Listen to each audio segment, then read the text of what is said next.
Hey guys, it's the Coaster Battleman here bringing you an awesome video. The 10 worst coasters I have ridden, as well as 3 honorable mentions included, so I will be doing, for the next several weeks, more coaster countdowns, and the top 10 wooden coasters I've ridden will also be on there as well, so stay tuned for that. But here we go, the 10 worst coasters I have ridden. 3 honorable mentions are included.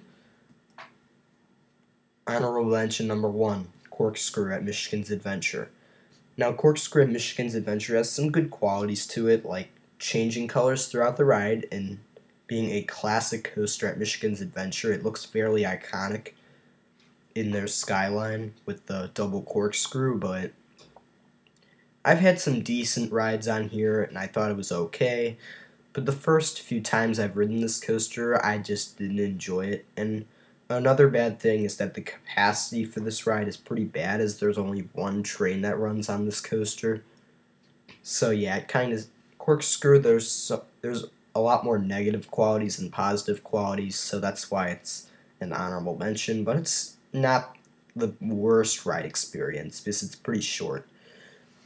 The next honorable mention is Blue Streak at Cedar Point, and some people might say this should not be even in this video, and some people might just say, oh, it should be higher. But I think it's an honorable mention. I mean, I've had some pretty decent rides on it, and as well, kind of like Corkscrew, I've had some bad rides on it. But unfortunately, even though this coaster is known for its airtime, I've gotten a few solid airtime experiences on this coaster, but most of the time I haven't really had a good airtime experience on Blue Streak, or a smoother ride experience. But we're moving on to the next honorable mention, Cornball Express at Indiana Beach, and this is one of the new coasters I have ridden that I've never been on before until 2017. Cornball Express is a pretty decent coaster, or actually a really good ride in the front row, but in the back row, this coaster is just so rough. Like I didn't really understand how the back row was so rough and the front row is great. That's kind of why Cornball Express is an honorable mention, but it's definitely not one of the worst coasters I've ridden, just because the front row ride is just that good, but the back row ride is just bad, so it's kind of a middle ride, or towards one of my worst coasters. But we're moving on to the actual countdown.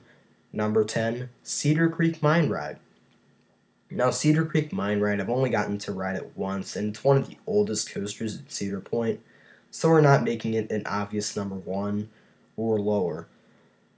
So yeah, Cedar Creek Mine Ride, it has some pretty boring turns, and it's pretty old, so it's rough, so yeah, not good. And overall, this coaster isn't the greatest in my opinion. It could be a lot better of a ride, but it was built in 1969. It has gained roughness, I bet. And it's kind of a classic for Cedar Point, so I'm not putting it any higher. Number 9, The Dark Knight. Now, some people might say that Wild Mouses are cloned all over, and some people might just put family coasters off the list, but there are some reasons that I do not like the Dark Knight coaster that much anymore. Number 1, for the overall ride experience, the theming, sometimes the bat signal isn't even there anymore. It is, I don't know, that's kind of something weird I've noticed, but the tiny drops on this coaster are just so jerky, and it's just annoying, the jerkiness of the coaster towards the end. But the switchbacks and the theming definitely keep this coaster from not being lower or higher on this list, and worse. So the Dark Knight, even though its theming is pretty good, there's some very, very jerky parts of this coaster that I don't like. Number 8, Invertigo. Now, I know Invertigo is actually a pretty intense coaster in my opinion, but that Cobra Roll is just the reason why it's on this list. It is just a headbanger. The Cobra Roll is probably the only reason why Invertigo isn't that good, to be honest.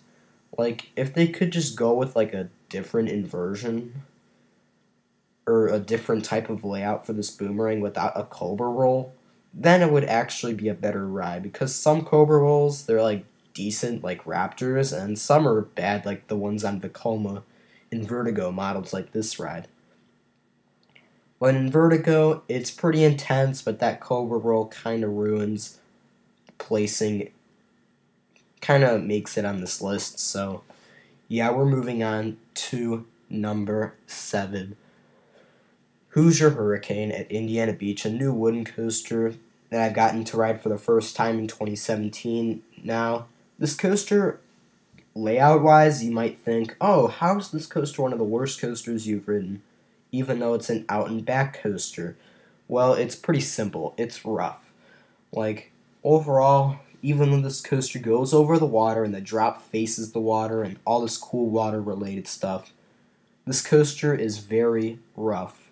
Like, the airtime hills are very bumpy, and it's overall not that great. Like, in the front row, it's pretty decent, but anywhere else, it's terrible. So that's kind of the only reason Hoosier Hurricane is on this list. If the same ride was on the front row as well as the other rows, I wouldn't put it on this list, but it's on this list. Number 6, The Racer.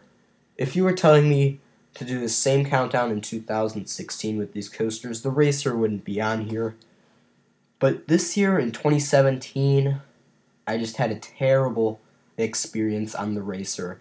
I got to ride it a few times, and I know the line wasn't that long, but the unfortunate thing was only one side was running, which was the worst part about this, besides the overall ride experience.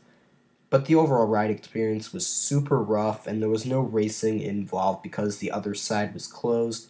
I believe I rode the red side and the blue side was closed, which really kind of ruined the ride for me, as well as the roughness of the coaster. If it was racing, it wouldn't be on here, but the overall rough experience kind of ruined my ride. So yeah, moving on. Number 5, Corkscrew at Cedar Point. And the next 5 coasters are definitely awful,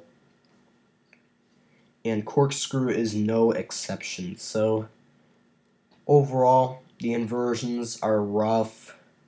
That airtime hill between the vertical loop is pretty bumpy and the most useless element on almost any coaster anywhere.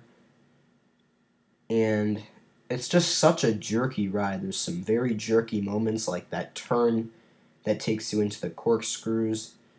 You go nice and straight, and then you take a very sharp bank right, and then it's just bumpy.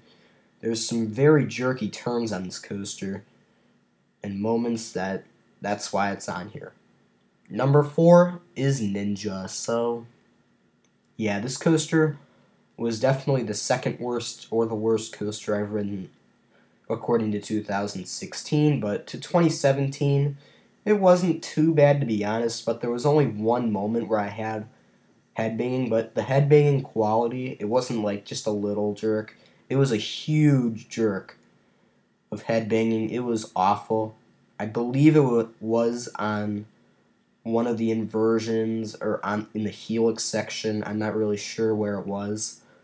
But overall, I'm still not happy I got to experience it like that, but overall, that was probably my best ride on Ninja.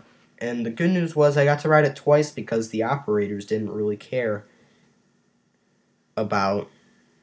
There was no one in line for Ninja, so I got to ride it twice. So, yeah, that was a good thing. So, and a bad thing, too, because I got 2 bad rides on it. And the VR was terrible, too. Number 3 is the Boss. And this coaster wouldn't be on here last year, but this CCI wooden coaster, despite having some huge drops and overall a pretty good ride experience from 2015 and more into the past. When I was younger, I used to really love the Boss, and I was obsessed with it, as I thought it would be that it was one of my favorite wooden coasters, but ever since 2015, it's gotten worse. Like 2016, the ride was kind of like just okay, but now this year when I got to ride it, I only rode it once, and for 2017, but it was super rough, like extremely rough. The drops were probably the only decent part of the ride, but other than that, the ride was just so rough, it was just hard to enjoy. Plus, the ride is so long, so you have to experience that roughness. Plus, I had to wait like 45 minutes for this ride just because the ride was only running one train.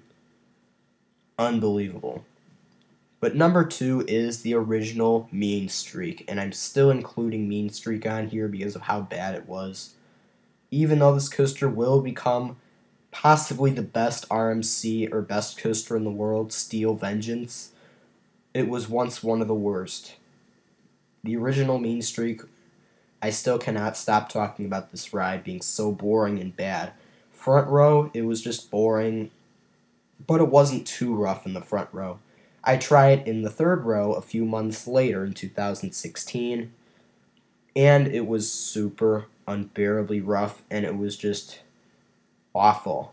So yeah, Mean Streak, pretty bad coaster.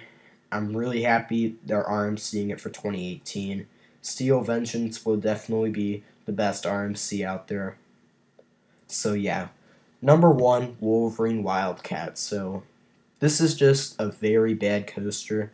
It's smaller than Mean Streak by like probably 80 feet, but its layout is terrible.